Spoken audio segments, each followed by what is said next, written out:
Assalamualaikum, welcome back to my YouTube channel. Setelah sekian lama saya tak buat video, hari ni welcome. Hari ni kita dekat kebun. So hari kat kebun, Pak Mustaq tengah mencuri rumput.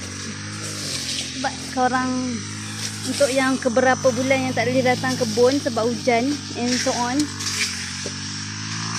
Inilah hasil dia, macam nak rumput-rumput segala habis lah. Mak kita tengah tebas-tebas.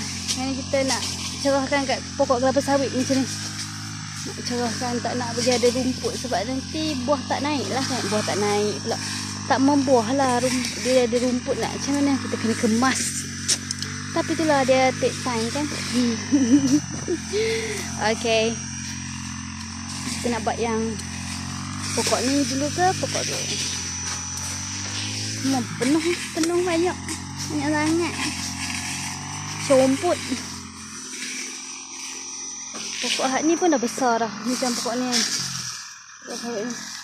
Tapi dia sebab semak, dia lambat sikit nak bunga buah dia.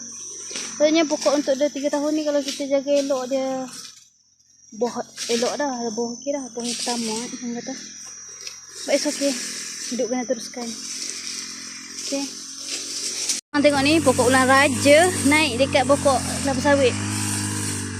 Amazing. So kita tak nak benda-benda ni, kita nak sabut. Kita nak buang supaya buah kelapa sawit boleh hidup. Tengok. Kita nak cerahkan. So kalau dia semak-semak macam ni, buah tak naik lah. Kita dah bersih keliling dia. Dah tak ada semak dah macam tadi. Baru satu pokok guys. So bila dia semak-semak macam ni, ni dia panggil buah jantan. Dia semua buah jantan, dia nak keluar. Ni baru nak keluar sebab dia buah jantan. Bunga jantan bukan buah, bunga. So ada benda yang macam ni, yang macam hak dia semua, dia kena buang tau sebenarnya. I don't know whether kena ni kita. I tengok TikTok lah sebab dia tak buat, dia bunga kan. Bunga ni yang mana satu tak tahu. Tapi ni bunga jantan. So pokok ni okey lah. Dia macam dia pelepah banyak-banyak kan. Yang pelepah macam coklat tu kita kena buang lah sebab dia dah reput dah kan. Dia tak bagi. Kalau hijau ni, pokok hijau ni dia ada cukup nilai. Cuma yang jadi macam-macam ni sebab ulat. Tak tahu ulat. Serangan perosak kan. Macam ni. Macam ni dia serangan perosak. So tu je. Nanti kita be right back, okay? Ni before nak ada pokok raspberry dengan pokok kelapa mak ayah tanam. So ni hutan. Kita tengok pokok serai. Semua kena tebah-tebah. Okay. So guys, kita dah cerahkan kawasan ni. Kita hanya cerah kawasan untuk diameter pokok ni sahaja. Sebab yang tepi-tepi sebelah ni kita boleh letak racun. Okay. So cuaca macam jerbu, macam nak hujan, semua ada. So kita teruskan. Okay guys, kita nampak peluh bercerau hari ni. Kita dah settle 2 pokok. Sini ada pokok semak lagi. Baik, nak tunjuk something kat korang.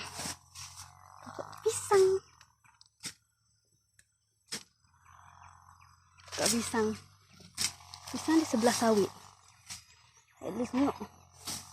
Sekejap flip camera. Dekat pokok pisang pun ada cendawan tumbuh selepas hujan. Dekat pokok pisang, tengok dekat pokok pisang. Pokok pisang. Nak hujan ni. So mother kita tengah tebas. Kita buat sikit-sikit guys. Lama-lama jadi bukit. Okay. Sebab atas lagi more to go. Alright.